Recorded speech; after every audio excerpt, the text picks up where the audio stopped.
The name of the program is Genius Choice. It's about genius choices in life, in work, in relationships.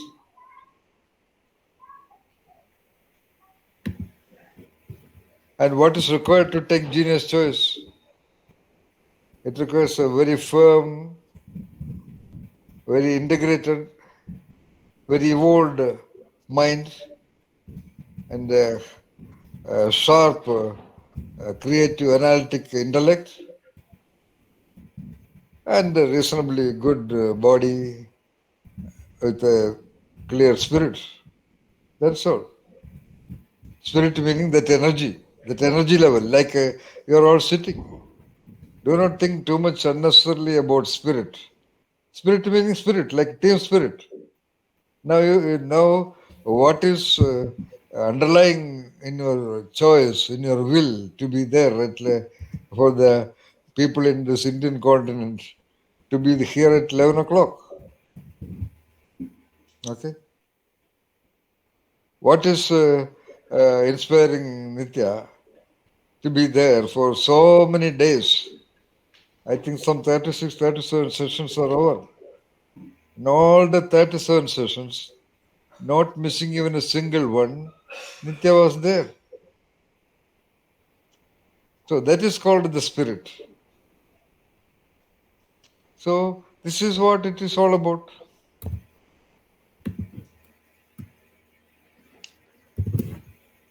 That's what we call genius. And the term genius refers to the attendant spirit, the spirit of the human entity.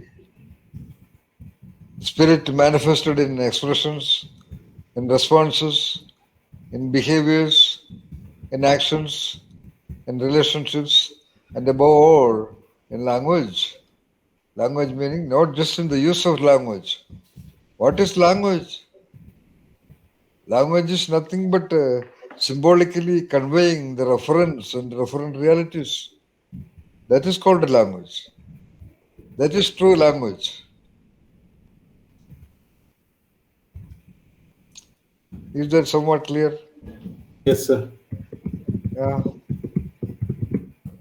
So, how are you, Ashwini? All right? Okay.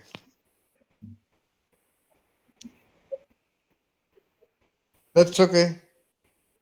No problem. Anyway, so you are there. So, The all chief right. archivist, Yeah. Yes, Tintin? the chief archivist of Genius Choice. Yeah, yeah. Okay. Today, Master, yes. uh, I just wanted to share one line which I wrote to describe these sessions in my sabbatical report. So Okay. I've made a report which documents all my contributions and research work during the last 1 year. Mm-hmm. And I've also mentioned about the Genius in Self program, and I have described it as a fellowship in personal growth and transformation. And I Yeah. intend to describe it as a program which has helped me grow intellectually, spiritually, and has brought about a transformation in self at various levels. So All that's right. how I have described it in my report. Beautiful. That gives a clue that I would like you to give your own interpretation of what you directly experienced, what Mm, you perceived.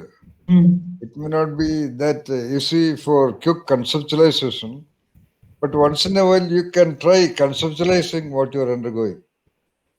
mm, So, though we have named genius in self, mm, your self is under your control, under your understanding.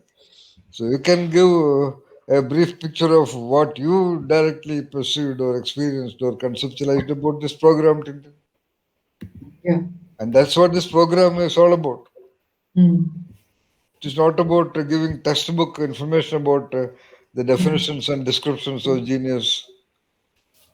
No, most of the time we are actually I would use the term beating around the bush of the fundamental truths of human existence, or human condition, or human wonder.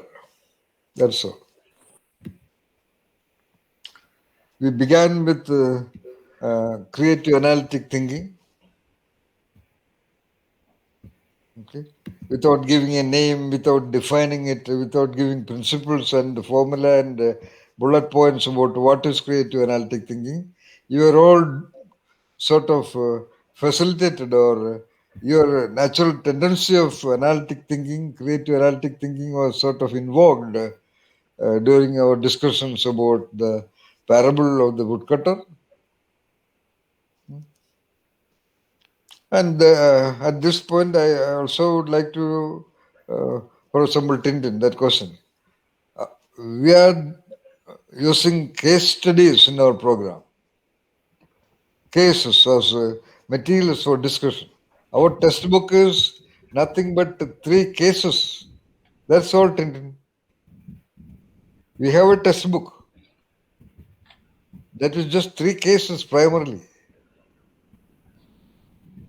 minimum. Of course, we had discussed the master woodcutter. We had discussed the sound of the forest, and we are even now on the master cook.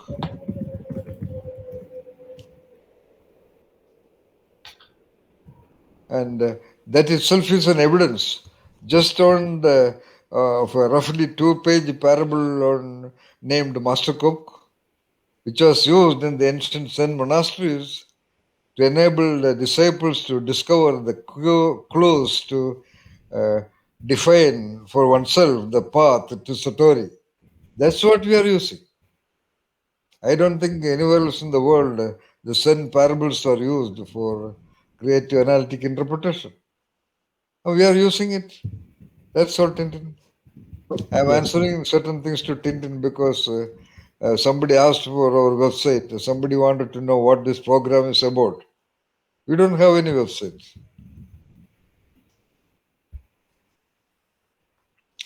This is to undergo. All right. And then we had a lot of creative analytic exercises. I don't remember all of them. Like we had a rigorous analysis of a simple nursery rhyme, Jack and Jill. All right. Then we had exercise on completing verbal puzzle. I mean samasya.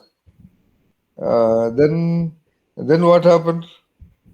Uh, then I suppose we entered into the parable of the sound of forest, and then we took the master cook. Throughout all this, you have been undergoing basic, basic understand, basic perceptions about what we call referent perception. That is something very ultimate. When the entire world is dependent on mere language and meaning and mental impressions on language, which anybody has, we are cutting across mental impressions to touch the referent of the language.